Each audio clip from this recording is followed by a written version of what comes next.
नमस्कार।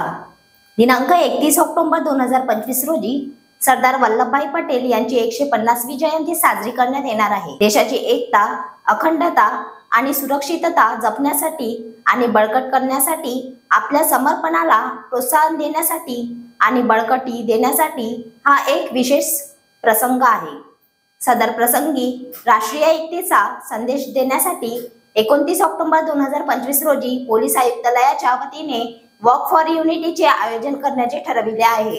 29 ऑक्टोबर 2025 रोजी walk for unity कवायत मैदान पोलीस मुख्यालय अमरावती शहर येथून सकाळी 6 वाजता सुरू होऊन सुंदरलाल चौक, जिल्हा न्यायालयासमोर, जिल्हाधिकारी कार्यालयामार्गे, सार्वजनिक बांधकाम विभाग कार्यालयासमोरून गर्ल्स हायस्कूल चौक ते पोलीस पेट्रोल पंप समोरून परत कवायत मैदान पोलीस मुख्यालय अमरावती शहर असा संपन्न होणार आहे। सदर वॉक फॉर युनिटी मध्ये शहरातील विद्यार्थी, महिला व पुरुष यांनी मोठ्या प्रमाणात सहभागी होण्याचे आवाहन पोलीस आयुक्त श्री अरविंद सावरिया यांनी अमरावती शहर वासियांना केले आहे। Vidarbha city news Amravati.